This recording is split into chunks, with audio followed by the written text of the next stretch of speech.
Hello everyone, welcome back to my channel. I hope you're all well. So in this video we are going to be reviewing The Secret Garden, and this is the fourth movie adaptation from the classic novel by Frances Burnett, and this version stars Colin Firth and Julie Walters. Now whilst this is a kids movie with an enchanting and magical garden in it, it does actually cover some pretty dark themes and stories which I will break down for you in this movie review.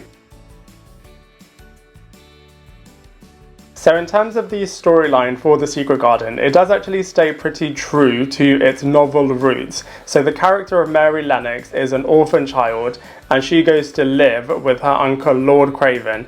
Now the character has been raised by servants, so is actually a pretty unlikable and unpleasant character. At Lord Craven's manor, she also meets Lord Craven's son Colin, who is bedridden, and also shares a bit of a tragic and sad upbringing story, so you can really understand why these characters are behaving the way that they are.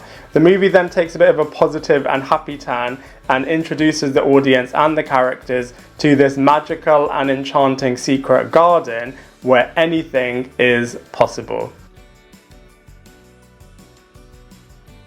So in terms of the cast and characters, the cast is actually relatively small in this movie, but that's fine because all of the characters have very rich history which you find out about in this movie. So let's really quickly go through them one by one. So first up we have Dixie Egerichx, who is the main lead in this movie, and she plays the character of Mary Lennox, who, like I said before, is relatively annoying in the beginning, but then she carries the movie really well. Next up we have Colin Firth, who plays the character of Lord Craven, and this character is a bit of a moody and grumpy old man, but similarly to Mary, you find out why this character is like that later on in the movie. We then have Julie Walters, who plays the character of Mrs. Maddock, a very stern lady who wants everything to be perfect and isn't a fan of the Mary Lennox character. We then have Hayhurst, who plays Colin Craven, a bit of a moody character, but you can really understand why based on what you find out about this character. And then finally, we have Amir, who plays the character of Dixie, who is the only really positive character from the beginning of the movie and helps everyone else realize how to be positive as well. So in terms of the visuals of this movie, this is definitely where the movie comes into its own. The garden, the secret garden, looks absolutely magnificent, absolutely beautiful. It's definitely something that you want to go to, and you really do feel immersed because the garden is just so different to anything else in the movie. The flashback scenes look really cool. You can really tell when you're in present time and when you're in past time. And the past scenes in India also look really cool. The manor, by contrast, looks very cold, very grey, very sad, and is a real contrast to how you can really let your imagination go wild in the magical secret garden. So from a visuals point of view, this movie is really strong.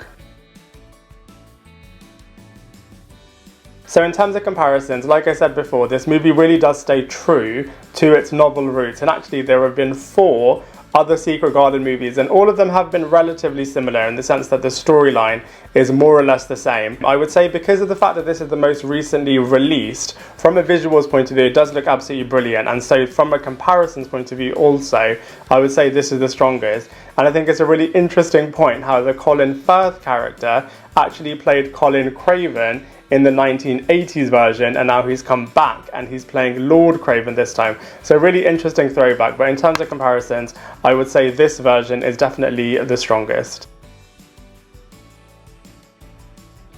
So overall, I would say that The Secret Garden is a kids movie. If you're a fan of the novel, then you're absolutely going to love this movie, as it really does imagine and bring to life the Secret Garden in a really brilliant way. It does have some dark and tragic themes in there as well, and you really do understand why certain characters are behaving the way that they are throughout the movie. And it also does have a bit of an undercurrent of hope as well, so it does leave you with a really positive and happy feeling by the end of it. So for all of those reasons, I'm going to give The Secret Garden a solid 6.5 out of 10.